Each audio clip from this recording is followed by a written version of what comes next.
तो गुरु में शक्ति ही नहीं। जब से सत्संग से जुड़ा तब से घटा ही घटा लग रहा है।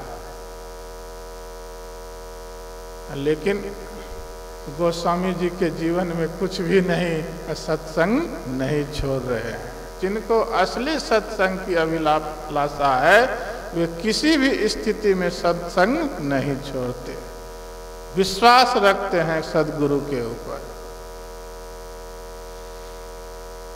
गोस्वामी जी सत्संग में लगे हुए हैं, ध्यान में लगे हुए हैं। एक दिन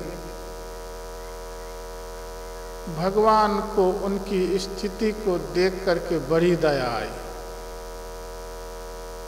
जो मेरा भजन नहीं करता, जो कभी मेरे नाम को नहीं पुकारता, जो कभी बैठ करके मेरा ध्यान नहीं करता, उनको तो मैं संसार की सब सुख सुविधा प्राप्त देता हूँ। और जो मेरा दिन रात नाम लेते रहता है, ध्यान करता है, मेरे रूप का चिंतन करता है, उनके पास ना तो वस्त्र की व्यवस्था है, ना भोजन की व्यवस्था है, ना तो रहने के लिए अच्छी कुटिया की व्यवस्था है।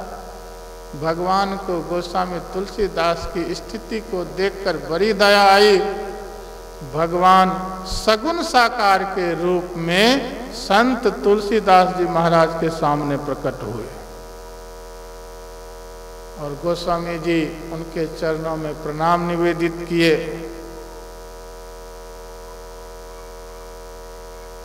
फिर भगवान ने कहा, हे तुलसीदास, मैं तुम पर बहुत प्रसन्न हूँ। आज तुम्हारी जो इच्छा हो वह वरदान मुझसे मांग लो।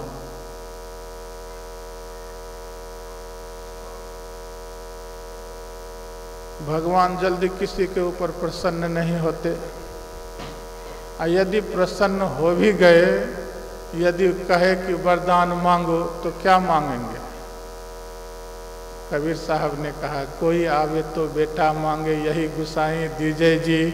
कोई भी आवे दुख का मारा हम पर कृपा कीजिए जी।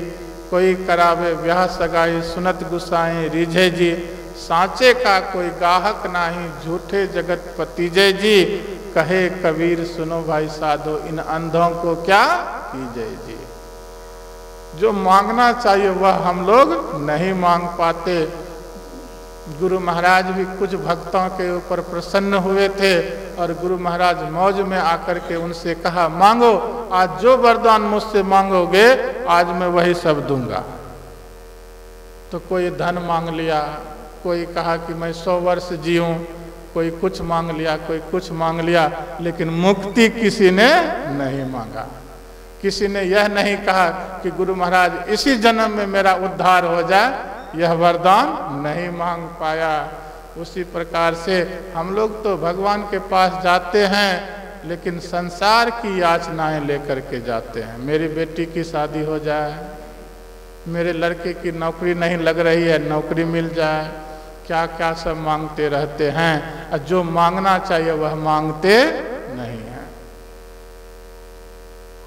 लेकिन गोस्वामी जी ने कहा, भगवान यदि आप मुझ पर अत्यंत प्रसन्न हैं तो मुझे यह वरदान दीजिए। क्या वरदान मांगे? देहि सत्संग निज अंग श्रीरंग भवभंग कारण शरण सो कहारी। यदि आप मुझ पर अत्यंत प्रसन्न हैं तो मुझे सत्संग दीजिए, संत का संग दीजिए। तो भगवान सबको सत्संग नहीं दे देते हैं, ऐसे सत्संग नहीं किसी को मिल जाता है। भगवान परीक्षा लेते हैं, परीक्षा में जब सफल हो जाते हैं तब उनको सत्संग मिलता है। तो भगवान परीक्षा के शब्द में उनसे कहा कि हे तुलसीदास, सत्संग मांग रहे हो, क्या सत्संग करने से ही तुमको भोजन मिल जाएगा? क्या सत्संग करने से ही तुम्हारे तन पर वस्त्र मिल जाएंगे? क्या सत्संग करने से ही तुम्हारी कुटिया बन जाएगी? क्या सत्संग करने से ही तुम्हारी सारी आवश्यकताओं की पूर्ति हो जाएगी? सोच विचार करके मांगो कि क्या मांगना चाहते हो। तो गोस्वामी जी ने कहा, भगवान आप कह रहे हो कि सत्संग करने से ही मुझे भोजन मिल जाएगा, वस्त्र मिल जाएगा, हमारी कुटिया बन जाएगी। मान लिया जाए सत्संग करने से हमको ये सारी चीजें नहीं मिलेंगी, लेकिन एक बात मैं आपसे कहता हूं, यदि मैं सत्संग करूंगा तो आप भी नहीं मिलोगे क्या? भगवान ने कहा, हे तुलसीदास, तुमने मुझे जीत लिया, क्योंकि मैं जब किसी को मिलता हूं, जिस किसी को दर्शन देता हूं, तो सत्संग करने वाले को ही देता हूं। मुझसे मिलने का संसार में यदि कोई संसाधन है तो वह एकमात्र सत्संग है, और दूसरा कोई रास्ता नहीं है। यदि ईश्वर का कोई दर्शन करना चाहते हैं तो बिना सत्संग किए ईश्वर का दर्शन संभव नहीं। बिनु सत्संग मुझे नहीं पावे, कोटि जतन करी डारे, उधो मोहे संत सदा अति प्यारे।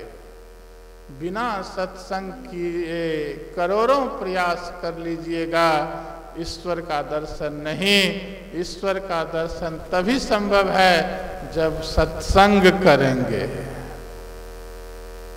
पूज्य सहदेव बाबा आप लोगों को ईश्वर के दर्शन का रास्ता बतला करके गए हैं, इससे भी बड़ी संपदा आपको दे करके जाएंगे। इससे बढ़कर के संपदा नहीं दे सकेंगे। संसार के दर्शन के रास्ते तो बहुत लोग बतला देंगे, लेकिन ईश्वर के दर्शन करने के रास्ते तो संत ही बतला सकते हैं और दूसरा नहीं।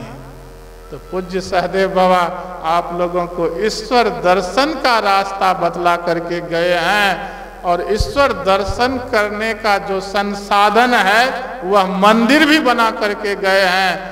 आप लोग यहाँ आकर के बैठिए, सत्संग नित और ध्यान नित करते रहिए, और ईश्वर का दर्शन करके आप भी जीव जीव नहीं रह जाएंगे, पीव बन जाएंगे, ईश्वर ही बन जाएंगे।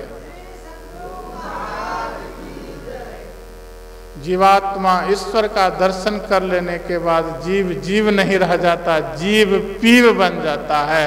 हम प्रभु प्रभु हम एक ही होई, द्वंद्व और द्वैत रहे नहीं कोई। यह सत्संग आपको इतना निर्मल बनाएगा, इतना निर्मल बनाएगा, इतना निर्मल बनाएगा, जितना निर्मल की ईश्वर होते हैं, परमात्मा होते हैं। सत्संग आपको निर्मल बनाते बनाते इतना निर्मल बना देंगे कि एक दिन आप परमात्मा के दर्शन के लायक बन जाएंगे। परमात्मा के दर्शन के लायक बनाने वाला संसार में यदि कोई संसाधन है तो सत्संग है।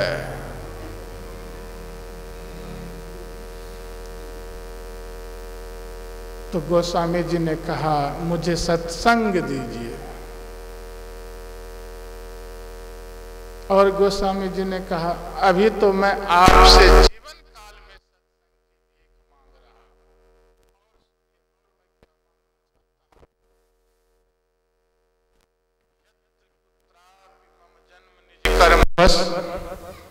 भ्रमत जग योनि संकट अनेकम, तत्र त्वद भक्ति सज्जन समागम सदा, भवतु मैं राम विश्राम मेकम।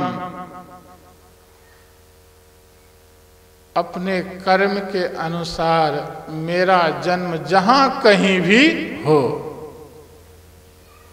जिस किसी भी योनि में मैं जाऊं, अपने कर्म के अनुसार जो जो फलों को मैं भोगूं, मुझे किसी बात की चिंता नहीं है। मेरा जन्म जिस किसी भी योनि में हो, अपने कर्म के अनुसार जो जो फलों को मैं भोगूं, मुझे किसी बात की चिंता नहीं। लेकिन वहाँ आपकी प्रथम भक्ति जो संत का संग सत्संग है, वह मुझे मिलता रहे और मुझे कुछ नहीं चाहिए। तो देखिए, भगवान शिव जी ने क्या मांगा?